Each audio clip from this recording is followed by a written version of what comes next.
to the entertaining Talkin' Sports. What is going on, football fans? Back at it with another New York Giants video. And in this video, I am going to dive into free agency a little bit more.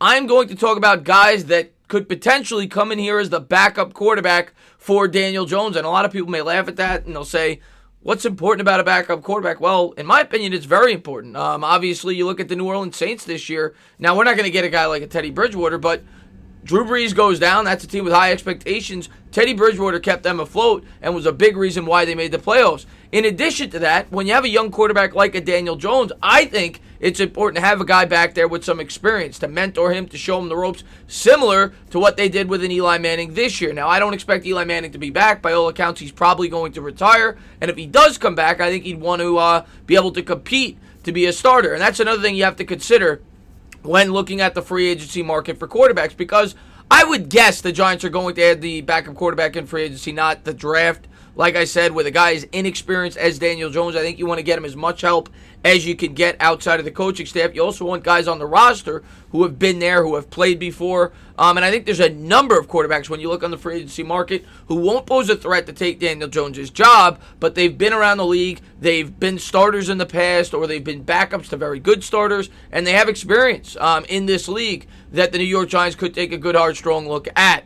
And they'll all be in a price range between $1 to $3, maybe $4 million a season. With the cap space the Giants have, I think it's important to spend that little amount of money on a backup quarterback who could step in for Daniel Jones if he does get hurt, or just be a mentor to him on the sideline. Of course, Daniel Jones has already shown he's capable of going down with an injury, missed 2 games this year. And if the Giants are in the thick of it, you probably want a guy who could step in there and at least maintain a solid play for the New York Giants to keep that offense going. You saw the Kansas City Chiefs have to go through it with Matt Moore. Like, these guys you don't think about, as guys that are going to carry the team, but they could be a stopgap for a couple of weeks if your quarterback does go down, or like I said, be a mentor to Daniel Jones. I didn't put Alex Tenney on this list. They certainly could bring back Alex Tenney. He's been with the Giants for a while.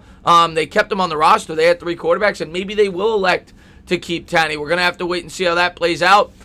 I'd probably go with a guy with a little bit more experience as a starter, reading playbooks, things like that, but they could bring back Tenney. Another guy I didn't mention I mentioned 5 quarterbacks. A.J. McCown's another guy I did not mention. He has some experience in the league. He's a free agent, along with a Blake Bortles. But I went over the 5 guys that I think are the most realistic guys that if the Giants do decide to go the free agency route, could bring in to be the backup for Daniel Jones. And we're going to start with Case Keenum. Now, Case Keenum to me is a quarterback that may be looking for a starting job. He did get that contract with the Washington Redskins after Alex Smith went down. He had the strong year with the Minnesota Vikings, but a lot of people attribute that to Pat Shurmur, which is why Shurmur, we always say, got the job with the New York Giants. But if Keenum is looking for a mentor role later in his career and he can't get an opportunity to compete for a starting gig somewhere, where I think it's certainly possible he may, a team like the Dolphins, for example, if Fitzpatrick does retire and they draft a quarterback, Keenum may look there and say, all right, well, at least I could start the first 4, 5, 6 weeks and see, if I could show teams that I could be a starter the following year. Many teams, team like the Bengals, maybe they don't want to start Burrow right away. Team like the Colts. So there may be some other opportunities out there for Case Keenum to be a starter, which is why he's probably not the most realistic option on this list. But if he feels like he doesn't have a good opportunity somewhere to be a guy that can compete for a starting job in training camp, he may turn to the Giants and look to back up Daniel Jones and show him the ropes. These are Case Keenum's numbers. In his career, he has made a lot of starts. He's had over 60 career starts. He's got a career record of 27-35. He's going to be the most accomplished quarterback on this list. Obviously his big year was with the Minnesota Vikings, where he went 11-3 at a 68% completion percentage with 22 touchdowns and 7 picks.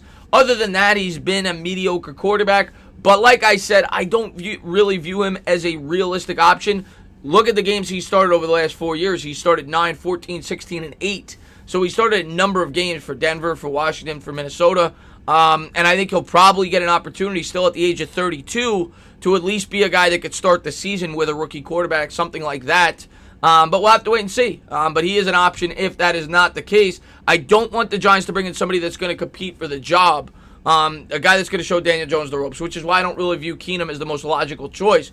McCown, if he does not retire. Now, you may laugh at this and you'll say, this guy's going to be 41 years old, and he is, but he's another guy that's not going to pose a threat to Daniel Jones, which is a mistake some teams have made. The New York Jets, for example. I think they were part of the reason why Mark Sanchez failed when they started bringing in Michael Vick and Tim Tebow and things like that. McCarron's a guy that's going to clearly be a teacher. He's been around the league. He's played in a number of offenses. Very smart mind that the New York Giants could bring in here to mentor Daniel Jones and who could step in and be a solid quarterback. He was a solid quarterback with the Jets 2 or 3 years ago, and maybe, if you need him to start 1 week, he could get the job done. I think McCown's a really smart potential option. I've mentioned Fitzpatrick in the past.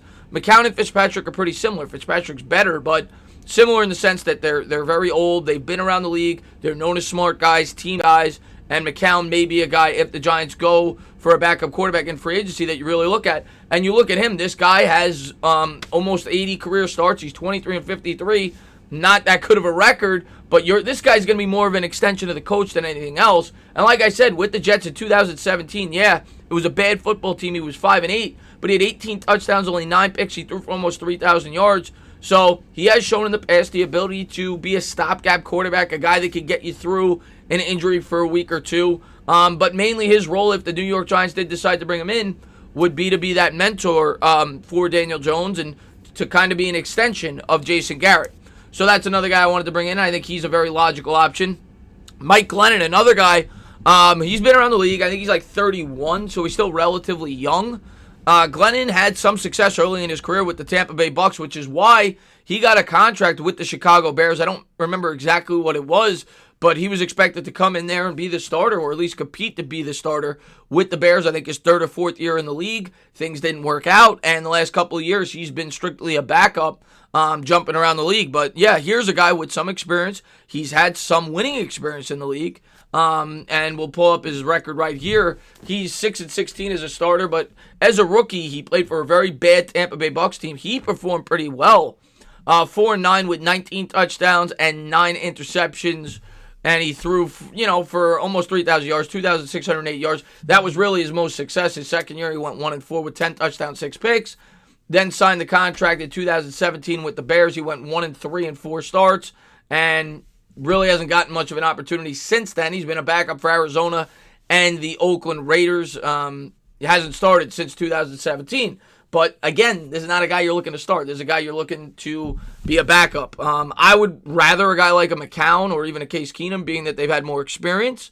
But there's a guy that's a little bit younger. He's 31. And maybe if a guy, Daniel Jones does go down, you could turn to a Glennon to start a couple of weeks. So that's another guy. Matt Moore. I think Matt Moore would be near the top of my list to be the backup to Daniel Jones. This is a guy who knows his role, been around the league. He's going to be 35 next year. And he showed this year, although, obviously it was with the Kansas City Chiefs, but he could step in and win you a bowl game when your quarterback goes down. Obviously, Mahomes missed 2 games. They went 1-1, kind of kept the Chiefs afloat. Now they're in the Super Bowl. And again, a guy that's been around the league. He's played for a number of teams. He started with Carolina, went to Miami, played with Miami for a long time, from 2012 to 2017. Didn't play last year, and then he came back with the Kansas City Chiefs this year at the age of 35. He'll be 36 next year. A guy who's made 32 starts. He's a career 16-16 record at 500. And he's had a number of decent years. 2011 with Miami, he went 6-6 with 16 touchdowns, 9 picks. But a guy, again, with limited experience, but limited experience for a reason. He's a backup quarterback. He's made a couple of starts here the last 3 years in the league. Made 3 starts in 2016 for the Dolphins, 2 starts in 2017, and the 2 starts I mentioned this year with the Kansas City Chiefs, where he went 1-1 with a 65% completion percentage, 4 touchdowns, no interceptions. So Matt Moore is a guy that I think makes a ton of sense. If the New York Giants could sign him, it's possible that the Chiefs would probably bring him back, being the way he played.